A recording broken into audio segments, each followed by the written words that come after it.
decade.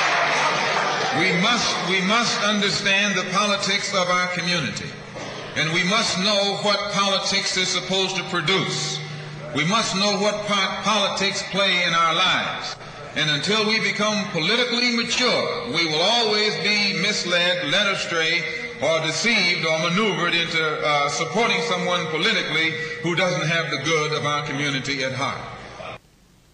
South Africa is expecting a huge voter turnout next week. Only a few hardline whites are planning to boycott the election. Most are willing to give democracy a chance. For encouragement, they can look to a neighboring nation that's made the transition to majority rule. Dan Rather reports from South Africa and Zimbabwe.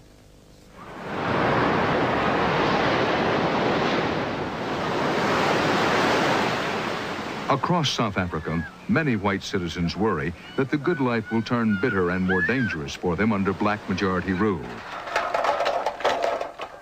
For some, like the Walkden family, the fear has become too great. Being exposed to it on a day-to-day basis, seemingly life is cheap and worth nothing. They're moving to New Zealand. What would you say to that family? I would say no, have no cause for fear at all. Be at peace. Robert Mugabe is president of Zimbabwe, South Africa's neighbor to the north, what used to be Rhodesia. 14 years ago, it was Zimbabwe that changed its government from white minority control to black majority rule. There was a lot of disquiet, concern about having a new president. David Hasluck was a farmer back then who joined other whites in a vicious war with the forces of Robert Mugabe, a declared Marxist-Maoist revolutionary. Did you have fears for yourself and your family after the revolutionary forces won? Yes, of course. There was great concern that there would be chaos, and there was possibility of a bloodbath. 14 years later, Zimbabwe has seen neither bloodbath nor the promised revolution. The new black-run government focused not on retribution, but on improving the economy.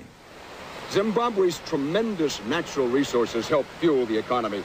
The magnificent scenery of Victoria Falls and abundant wildlife are major tourist attractions.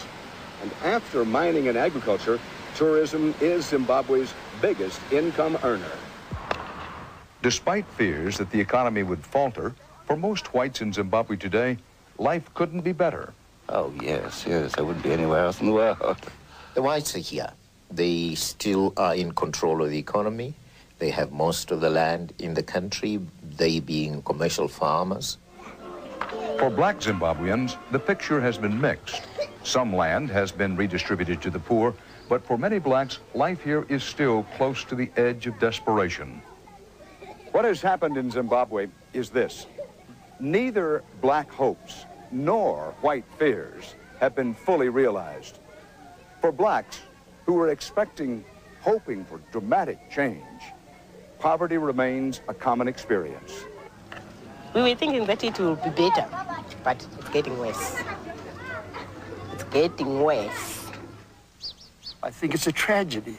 In a garden across town, Ian Smith, the last prime minister of old Rhodesia, is tolerated by the black government even as he accuses it of communism and corruption.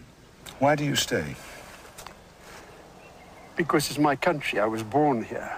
My roots go down deep, and I love it. Those who have stayed would tell their neighbors in South Africa how little has changed compared to how much more has stayed the same.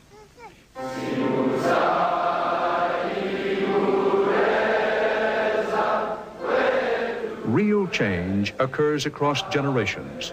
The young now sing one common national anthem, and all now call themselves Zimbabweans.